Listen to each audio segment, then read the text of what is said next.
به نام خدا، سلام و عرض ادب. عطا وزیری هستم و در این ویدیو قرار هست در مورد تریدی که هفته پیش روز سه‌شنبه روی چارت یورو دلار من استوریش رو به صورت لایو گذاشتم براتون هفته قبل روی اینستاگرام و حالا در مورد این ترید من میخوام بیشتر صحبت بکنم.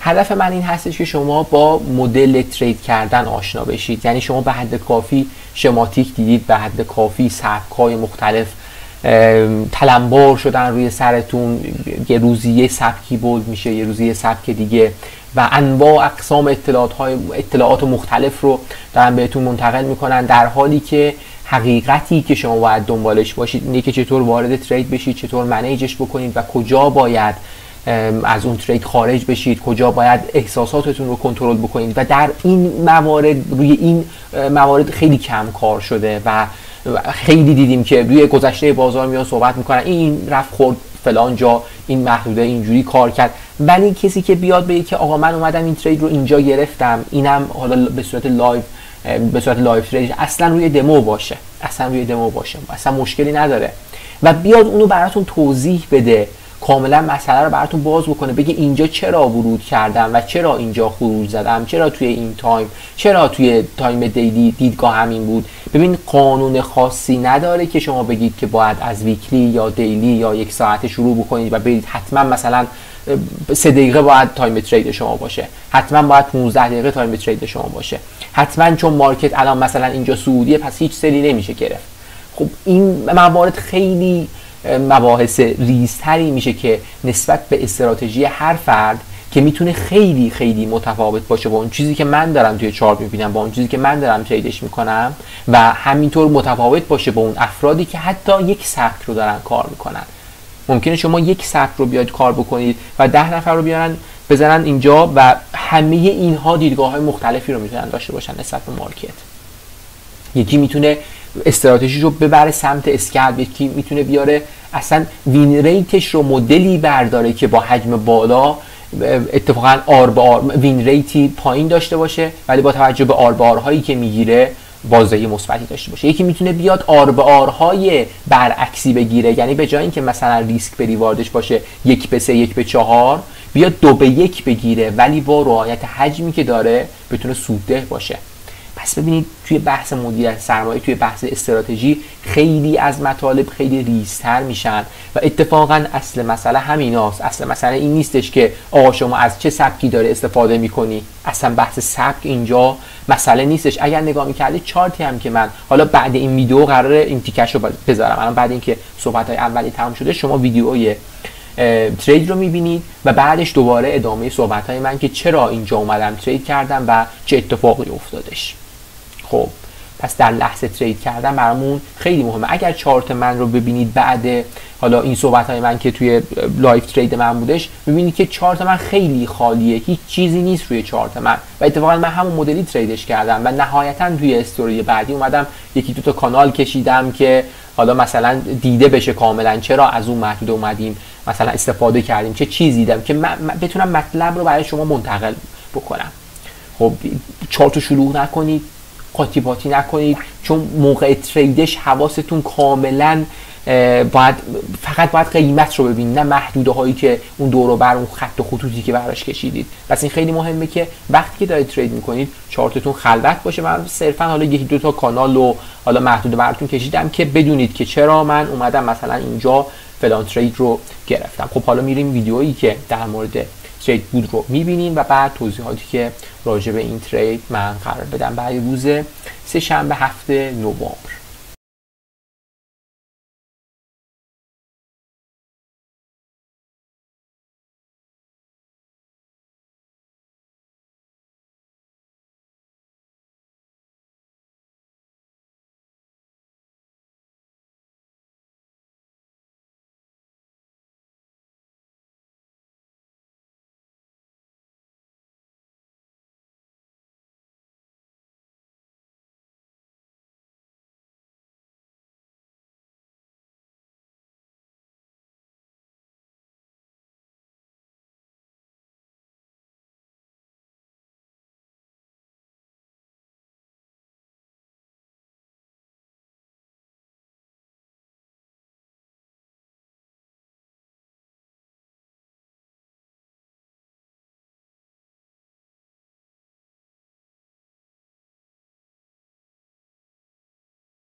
خیلی خوب، برگردیم سر چارت. ببینید ما روی تایم فریم دیلی چه چیزی داریم. من این مقطع رو بردارم براتون. این اون کندلی بودش که ما در یک کندل دیلی روی یک بای اینجا وارد معامله شدیم و تونستیم سودش رو بگیریم و از بازار خارج بشیم. اما چه اتفاقی افتاد و چرا ما اومدیم روی این محدوده حساب باز کردیم و چه چیزی داشت این محدوده که برای ما خیلی مهم بودش؟ ببینید این قسمت از چارت رو میبینید، قبول میکنید که آیا این یک محدوده ای هستش که شما هر چقدر برید سمت چپ چارت، یعنی من بخوام یک باکسی براتون بکشم، این باکس برای ما خیلی باکس مهمیه و دائما قیمت اینجا گره های مهمی رو برای ما ساخته، واکنش های مهمی رو برای ما داشته. پس توی تایم دیلی چیزی که من دیدم این باکس بود. خب و بعد از اون باکس اومدم این گپی که دوباره بردارم براتون، این گپی که اینجا به وجود اومده بود رو دیدم و اینکه اصلا قبول میکنید که روند ما اینجا صعودیه. خب ما بیایم از یکم روی روند کار بکنیم. هیچ قانونی نداره ها من برم روی مثلا دیلی بیام بگم که چون که اینجوریه پس روند صعودیه، چون یک ساعت حتما باید برم مثلا یک ساعت رو ببینم که روند ببینم. نه، اینا بحث نیستن برای ما. ما میایم دیلی رو میبینیم که ببینیم ماجرا به چه شکلی هست، قیمت داره به کدوم محدوده ای میرسه که ارزش ترید داره و من میتونم ریسک بکنم روی سرمایه.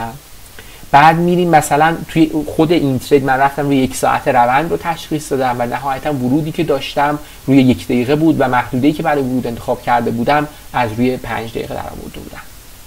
که الان میریم جلوتر ببینیم. پس قیمت برگشته به یک جایی که مهمه و در عین حال سقف و کف‌های بالاتری رو داره بر ما میسازه. این که بگیم نه نگاه کن روند چقدر اومده پایین پس هر صعودی ما باید سلش رو بگیریم، اشتباه نیستا. ببینید شما روی تک به تک این کندل ها با دیدگاه نزولی میتونستی صعود بکنید، اما من دارم در مورد ترید های صحبت میکنم که احتمال موفقیت بالایی رو دارن، چون این تریدی که من اینجا گرفته بودم درصد ریسکش نسبت به ترید های دیگه بالاتر بود. خب برنامه‌ای که اینم براتون توضیح بدم، این مطالب خیلی خیلی مهمتر از اون چیزاییه که بیاید ببینید گپ چیه، نمیدونم کندل اسپایک چیه، نقدینگی خیلی مهمتر از این مباحثه که چرا من اومدم اینجا بیشتر ریسک کردم. ببینید برای پلن خود من، برای پلنی که من استفاده میکنم، برای همین میگم که بعضی از من میپرسن آقا بریم سمت پراپ ها، من میگم خب من نمیرم و علت هم داره. من روی این تریدی که اینجا انجام میدم 5% ریسک کردم، در حالی که شما یک سری محدودیت ها دارید توی پراپ. خب چرا من باید وقتی تریدی که میدونم درصد احتمال بردش بالاست با توجه به چند صد تریدی که از قبل انجام دادم، هم توی لایو بازار هم توی بک تست و توی فوروارد تست بازار اومدم انجام دادم و به این نتیجه رسیدم، چرا نباید بیام اینجا بیشتر ریسک بکنم؟ چرا وقتی میدونم که تریدی که الان دارم میبینم، بازاری که الان دارم میبینم احتمال اینکه توش برد داشته باشم کمه، خب چرا درصد ریسکمو کمتر نکنم؟ و چرا باید برای خودم زمان تعیین بکنم که آقا حتما باید تو این بازه شما بیای و مثلا حساب رو پاس بکنی؟ خب یک دوره هایی هستن که معامله‌گر تو اون دوره ها زیانده، اصلا ماهایی هستن که کل ماه تریدر زیانده میشه و در نهایت اون بازده آخر سالی که برای ما مهمه. ما همیشه میخوایم اون کوتاه مدتی رو، این یه ماه رو یه روز من سود بکنم، سودمو بردارم. خب فردا چی؟ پس فردا چی؟ اومدی اینجا کسب سود بکنی یا نه؟ اومدی اینجا برای شواف، اومدی واسه پی زدن، واسه اینکه مخاطب جمع بکنی، یا اینکه واقعا نه تریدری، یا اینکه داری چیزی رو نشون میدی که واقعیت بازار، حقیقت بازار اون نیست. برای همینه که وقتی یکی میاد براتون پای چارت صحبت میکنه و خودش تریدر باشه صحبت بکنه و براتون تولید محتوا بکنه. خب چند درصد الان پیج ها و کانالایی که شما میبینید واقعا خودشون تریدرن؟ چند درصدشون واقعا درآمدشون از ترید در میاد؟ اینکه ما بیایم تدریس بکنیم، من خودم مدرسم، اصلا مشکل نداره. اینکه بیایم در مورد بروکری صحبت بکنیم، خب این اصلا مشکل نداره و اینا همشون راههای کسب درآمد. اینکه بیایم یه کانالی رو خوب درست ببریم جلو و ازش کسب درآمد بکنیم، این هم مشکلی نداره. ولی همه اینها باید پشت سرش چی باشه؟ یه تریدر پشت سر اینا باشه. چون اگه یه تریدر نتونه اون مطلب رو بهتون انتقال بده، و شما اون مطلب رو نمیگیرین، چون داره به شما چیزی نشون میده که خودش انجام نمیده، خودش ندیده، خودش اصلا نمیدونه چیه. رفته یه دوره انگلیسی دیده، اونم انگلیسی هم نه، دوبله اشتباه فارسی اومده کپی کرده اون رو و داره اونو بهتون انتقال میده. بحث بحث اون سبکا نیست، اون ویدیوها نیست، بحث اینه که شما توی بازار باید چجوری ترید بکنیم، چرا استاپ باید تکون بدیم، کجا باید تکون بدیم، کجا من میذارم قیمت حرکت بکنه، تیپمو میذارم تا جایی که میتونه قیمت حرکت، چرا اون کار انجام دادم، تا چه ساعتی من مجازم این کار انجام بدم، چه ساعتی من دارم معامله میکنم. چقدر فاکتور هست، همه این فاکتورها جمع بندی میشه میاد ساختار یک استراتژی رو براتون تشکیل میده، چیزی که نمیبینیم این روزا، چیزی که مشکل بزرگی برای تریدرها و این رفتارهای سمی که یک زمانی توی بازار کریپتو بودش و میگفتن دیگه باید پول پاره بکنه از کریپتو و از زمانی که کریپتو سقوط کرد الان همه اینا محو شدن رفتن کشیده شده به سمت فارکس و زمانی هم توی بورس بود. خب یک بار دو بار ما از یه جا ضربه بخوریم دیگه این درست نیست، ما باید عاقلانه رفتار بکنیم، دنبال محتوای درستی باشیم. پس من محدوده‌ای که انتخاب کردم این محدوده بود و انتظار اینو داشتم که بالاخره قیمت از یک جایی تو این نواحی بیا چیکار بکنه، برگرده، که در نهایت اون جایی هم که قیمت رو حرکت داد رو به بالا همین محدوده بودش که یکی دو تا کندل سه تا کندل بازی کرد و در نهایت حرکتی که باید رو انجام داد و رفت بالا. خب این کندل هفته نوامبر که ما روش ترید انجام دادیم، پس رفتیم توی دیلی توجیه شدیم که چرا باید میرفتیم روی دیلی. بعضا من از دیلی میرم روی 4 ساعته، علتش اینه که چیزی که میخواستم رو توی دیلی پیدا نکردم.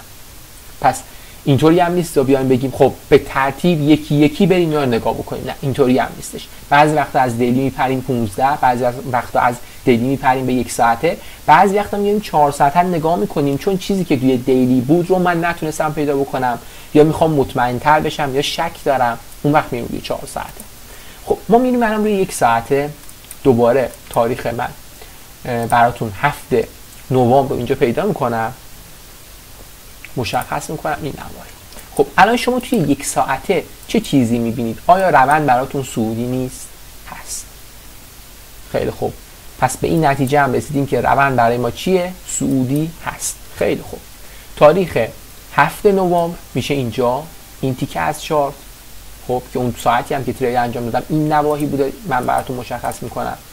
خب پس توی 1 ساعته هم داریم اینو میبینیم. خب توی 1 ساعته قیمت چیکار کرده؟ این لگ صعودی رو شما میبینید؟ ببینید این لگ صعودی رو ناکن. من یه براتون فیبو میندازم رو اون لگ صعودیه، ببینید چه اتفاقی اینجا افتاده.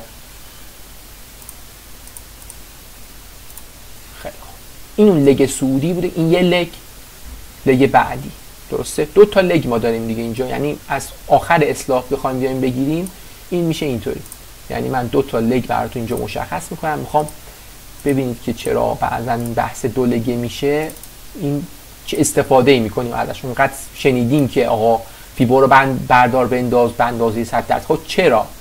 چون مارکت ها اینجوری حرکت میکنه، این مدلی ما میریم دنبال جایگاه برای ترید میگردیم. اگه روندمون صعودیه رو این داریم سرمایه گذاری میکنیم که بریم لگ دومی بگیریم. خب ناحیه 61.8% که برای ما خیلی خیلی مهمه، نیاز نیست توضیح بدم که چقدر مهمه، اگه درست برید پیداش بکنید مهمه، نه اینکه لگو بیاید از اینجا بگیرید هیچی دیگه، اصلا کلا میریم یه جای دیگه. خب 61.8% افتاد روی این محدوده، این 1 دومن این شکلی میبینید از شادو این گرفتم من و خواستم که اینو هم پوشش بده به این شکل. این شد اون محدوده ای که من از 1 ساعته براتون پیدا کردم که بیام چیکار بکنم؟ ترید بکنم. پس روی این محدوده توی این تیکه از چارت ما به دنبال خرید بودیم. خیلی خوب، پس اینم از این. الان بریم دنبال نقطه ورود بگردیم، به چه دلیل چطور شد اومدیم اینجا ترید کردیم و یه خریدی رو انجام بدیم. خب اولا با این تایم با این لگ کاری نداریم، بعدش قیمت میاد پایینتر و از اینجا به بعد رو ما میخوایم تریدش بکنیم، یعنی ساعت 8:30 که حالا اوپن سشن نیویورکه، بعدش میایم وارد چارت میشیم و تریدش میکنیم. من روی به غیر از من روزهای جمعه فقط سشن لندن ترید میکنم، تمامی روزها فقط روی سشن نیویورک متمرکز هستم. اصلا تو این قسمت از بازار اصلا من پشت چارت نیستم و یک کار دیگه را دارم انجام میدم. بعدش حالا قیمت میاد اینجا. تازه از اینجا من میام میشینم پای چارت و از اینجا به بعد رو با چارت همراه هستم. خب دنبال نقطه ورود داریم میگردیم اینجا. بعضا میگن که ببینید تغییر ساختار اینجا انجام میشه، مثلا باید توی 5 دقیقه بگردی دنبال محدوده‌ای برای ترید. نه، بایدی وجود نداره. من اینجا توی 5 دقیقه چیزی نمیبینم برای نقطه ورود، ولی تغییر ساختار رو دارم میبینم. این حرکت این کندله برای من تایید اینو میده که محدوده مهمی بوده، کف مهمی شکسته شده، قیمت هاند کرده، قیمت برگشته با کدوم کندل 5 دقیقه، با یک کندل پرقدرت. و بعدش الان من برم چیکار بکنم؟ ریزتر بشم و دنبال نقطه ورودم بگردم که خیلی بخوام بهینه تریدش بکنم. اگه نخوام بهینه تر ترید بکنم و خیلی خسته باشم، میام چیکار میکنم؟ معمولا خستم، نه اینکه بی‌حوصله باشم ترید بکنم، نه، خسته از منظر این که بعضا ممکنه که شما اوردرتون فعال نشه و باید نمیخوای خیلی دیگه زوم بکنید، من باید یه روی صفر پیپش وارد بشم. من میام این مدلی ترید میکنم. اگه خسته باشم، حال نداشته باشم، میام استاپ هم میکنم وایدتر برمیدارم، در حد مثلا 6 پی اینا برمیدارم و حالا میرم دنبال تارگتی که این بالا مشخص کردم. ولی نقطه ورودی که من داشتم توی تایم 3 دقیقه یا 1 دقیقه شما میتونید این مقطع رو پیدا بکنید که چند بار قیمت میاد روش شادو میزنه و این اون نقطه ورود من بوده. خیلی خوب. پس دیدید توی 5 دقیقه چیزی معلوم نبود، ولی توی 5 دقیقه ما تغییر ساختار رو دیدیم، یعنی قیمت برگشته، تایید رو دیدیم. درسته؟ بعضیا میان دنبال تایید دومی هم میگردن. تایید دوم میشه این کندل اسپایکی که اینجا زده روی کلوزش روی 1 دقیقه شما بیایید ترید بکنید. روی 1 دقیقه بیایید ترید بکنید. یعنی این کندل چنده؟ 3 دقیقه است. شما کندل اول 1 دقیقه تون، کندل دوم دیگه وقتی که این سقف رو رد کرد روی اسپایکش روی کلوز شما میاد چیکار میکنید؟ تریدتو باز میکنید. اگه دنبال تایید خیلی خیلی دیگه زیادتری هم هستید. درسته؟ پس این نواحی حدودا نقطه ورود ما بودش. خب با این استاپی که اینجا در حد حالا 5 بینا ما استاپ داشتیم و تارگتی که مد نظرم بودش به ترتیب باید بریم دیگه جلو. خب دیگه نمیام از اینجا بگم آقا نگاه کن مثلا قیمت اینجا رو باید نشونه بگیریم، نه، ما داریم به ترتیب میریم جلو و میخوام خیلی واقع گرایانه نگاه بکنیم ببینیم که توی این چارت چه چیزی رو من باید میدیدم و بر اساس اون مثلا مدیریت پوزیشن رو انجام میدم. تارگتی که مد نظر من هستش به عنوان اولین تارگت این سقفه، چون معتقدم که دیگه از اینجا قیمت میخواد تغییر روند بده و حرکت دیگه صعودی باشه، در حالی که میبینید توی آینده چه اتفاقی افتاده. اصلا قیمت من این کفر رو زده، یعنی این دیدگاهی که من داشتم همچین دیدگاه درستی هم نبوده، اما اینجا کاملا درست بوده. یعنی انتظاری که من داشتم از دیلی این بوده که یه شادوی بزرگی به من بده یا یه کندل مثبت بزرگی بده و من بیام اینو تریدش بکنم. اصلا کاری ندارم که در آینده قرار قیمت کف رو بزنه و بعد از اینجا اون حرکت بزرگی که من توی دیلی انتظار داشتم برای من بده. درسته؟ پس این چیزی که من توی 1 ساعت و دیلی دیدم برای اینجا در این زمان کاملا مناسب و درست بود برای ترید و اصلا من دنبال همین در واقع لگ بودم که فقط بیام همین لگ رو بگیرم. این برای من کاملا کافی بودش. خب برای ما اون جایی که مد نظر ما بودش برای اولین تارگت میشه این تارگتمون و بعدش ببینید چه اتفاقی میفته توی بازار. قیمت میاد میرسه اینجا، یعنی حرکت پرقدرت اینجا شروع میکنه. اینجا دیگه شروع میکنه یواش یواش دیگه خسته کردن شما، یعنی شما رو میترسونه و قیمت یه همچین الگویی رو اینجا تشکیل میده که بعضی میان روی این الگو سل میگیرن که من خب دنبال اینم که بیام اینجا اصلا بای بگیرم، یعنی دنبال یه خرید هستم اینجا که زیر این کنده روی این نواحی بیام دنبال خرید باشم. ولی خب پوزیشنی که من داشتم یکم سری زود اینجا انجام میشه و بعد قیمت میاد پایینتر و بعد به سمت اون تارگت اصلی که براتون مشخص شده بود میشه اینجا. پس یه تریدی انجام میشه که ایدئال نبوده، یعنی من نوک شادو رو نگرفتم براتون، درسته، ولی خیلی دیگه دیرم نبوده که برم آخرین اسپایک رو بگیرم. توی این نواحی یه ترید انجام شده بود، استاپی که زیر این کف بود، لازم نیست بردارید بذارید زیر این اسپایک یا زیر این محدوده. اینا همه عواملی هستن که شما توی اینستا میبینید یه بار دو بار یکی زده توی دمو درست در اومده، بعد شما میذاری اینجا تق میاد استاپتون خورده میشه.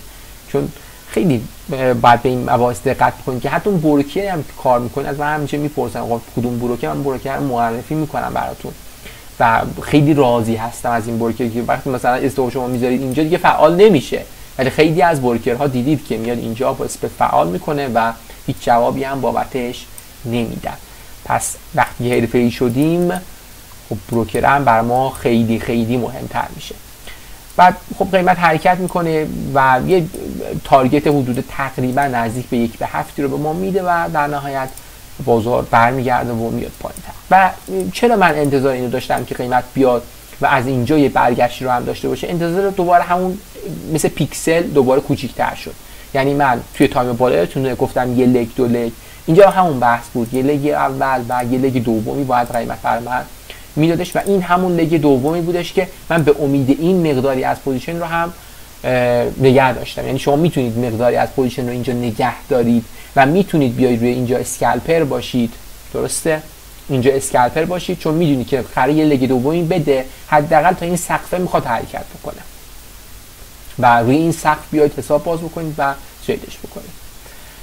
پس این همون دوتا لگی هستش که من به امید این میام و مقداری از تریدمو نگه میدارم. این اون الگویی هستش که خیلی میان روی این سل میگیرن، ولی خب سل در حد سل اسکالپ غلط نیست. خیلی این ترید اشتباهیه ها، در خلاف جهت روند داره میگه نه شما برو اینو روی یه دقیقه یه تارگت اصلا 1/10 هم میشه اینجا گرفتش، درسته؟ حالا شاید احتمال موفقیت پایین داشته باشه، یعنی وین ریت پایین تری داشته باشه نسبت به اون تریدی که این بایی که من اینجا باز کردم، ولی کاملا ترید درستی هست. پس ببین یه نسخه واحد من نمیتونم بپیچم.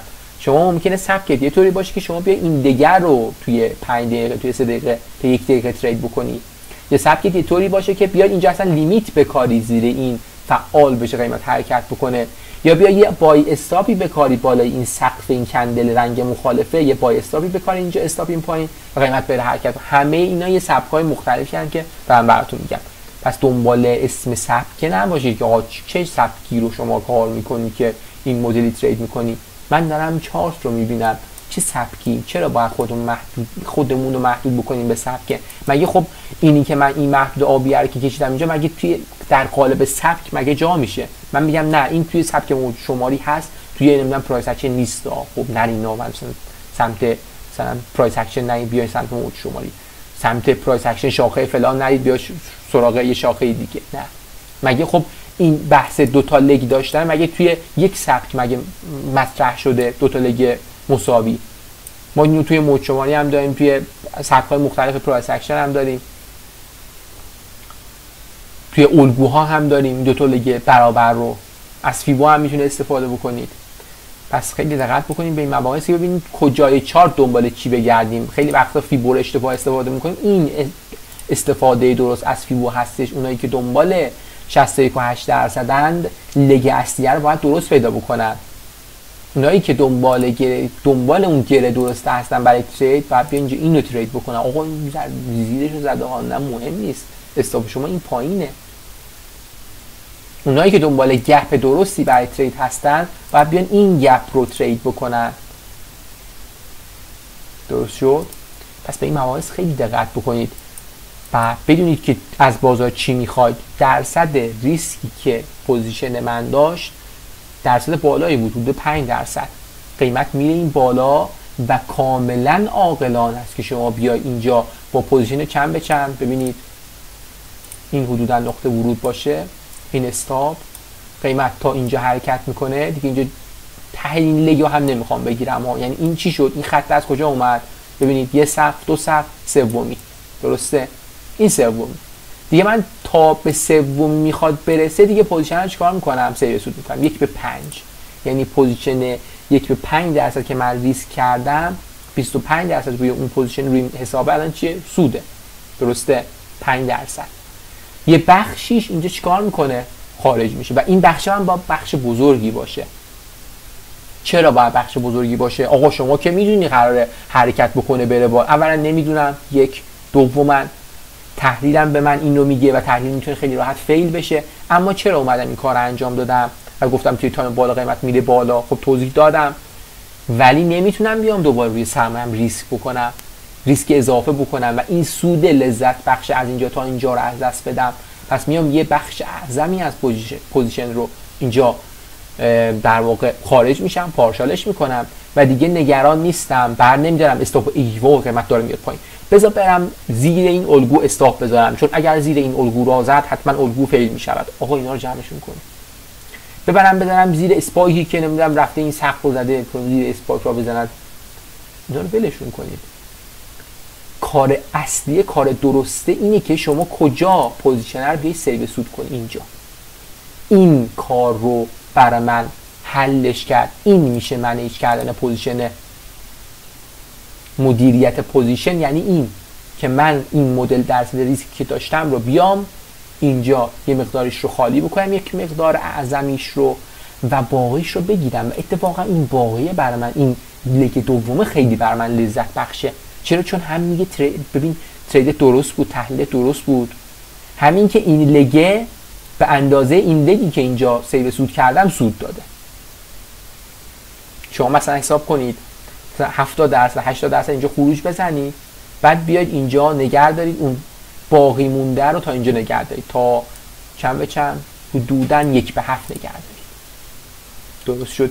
بعضا بیایم دیگه مثلا اون مقداری که اینجا دارم مدل‌های مختلف مدیریت پوزیشن رو بهتون میگم، ما خیلی مهمه و اینا قرار نیست برای همتون یه نسخه واحد باشه. من وقتی که با دانشجوام کار میکنم میگم آقا شما برو روی این سمت کار کن، شما برو روی این بحث کار کن، شما نمیتونی ترید رو نگه داری، شما همینجا اومدی اینو دیدی اینجا کلا خروج بزن مثلا خداحافظ. شما نمیتونی درصد ریسک رو ببری بالا به دلایلی که از روی تریداش، از روی بک تستاش، از روی صحبتاش، از روی تمریناش من میفهمم.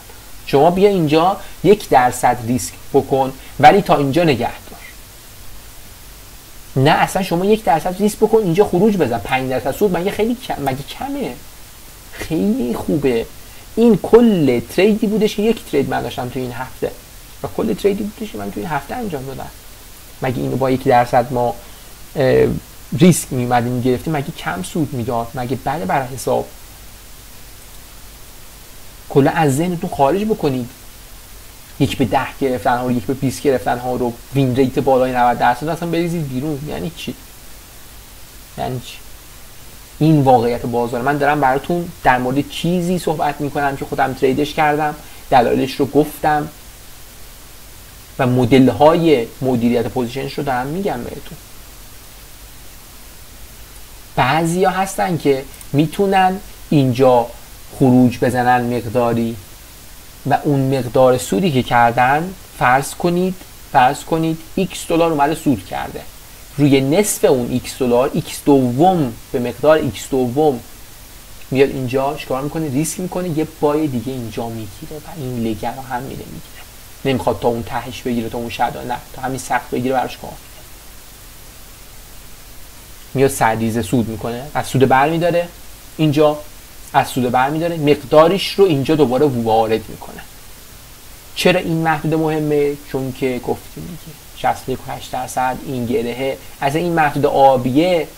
این محدوده خیلی مهمه، خیلی بازار به این داره واکنششون میده و دائما در حال واکنششون دادنه. ببینید اینا همه واکنشه. اینا چیه؟ در نهایت همین محدوده آبیه باعث شده که قیمت برگرده. یعنی شما یه محدوده داری، ول کنید 800 تا محدوده میکشن توی چارت، معلوم نیست چی به چیه، اصلا نمیدونید چه اتفاق. یه محدوده براتون بده کردم، روی این دارم هی ترید میکنم. این از چپ چارت هم تایید داره ها، با اون کار ندارم. ببینید یه بار شما میتونید اینجا ترید بکنید، یه بار اینجا، یه بار اینجا، همه اینا تاییده برامون. پس وقتی قیمت من میگم که توی دوباره تاریخ 7 نوامبر پیدا کنم این بره اینجا، ببینید وقتی میگم برمیگرده قیمت شما میتونید اینجا بای بگیری، به این علته. وقتی میگیم این محدوده ها دارن هانت میشن، این محدوده مهمه، این هانت میشه به خاطر همونه. وقتی قیمت میره بالا برمیگرده دوباره روی این میشینه، این نقطه وروده. همه میبینید روی سشن نیویورک 9.5 9 میبینید اینا همه نقطه ورودن. بسته به اون سشنی که کار میکنه، بسته به اون استراتژی کار میکنه دیگه. حداقل از 10 تا موقعیت دیگه یکیش واسه شماست، 2 تاش دیگه واسه شماست، 2 تاش دیگه سبک شما با اینجا جواب میده و شما میتونید تریدش بکنید.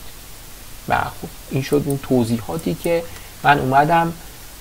کندل دیلیش هم دیدیم دیگه، یک همین کندل جالبی نبود، یک کندل منفیه بود و یه شادوی خورده بود و کل اون ماجرا میشه یک تریدی که در نهایت 1 به 7 بود و من روی 1 به 5 مقدار زیادی از پوزیشن رو خارج شدم و حالا باقیش رو نگه داشتم. بعضیا میان این کارو انجام میدن داخل پارانتز، میان اینجا 2 تا حساب دارن، منم این کارو بعضا انجام میدم روی یه حساب بزرگ یه حساب کوچیک.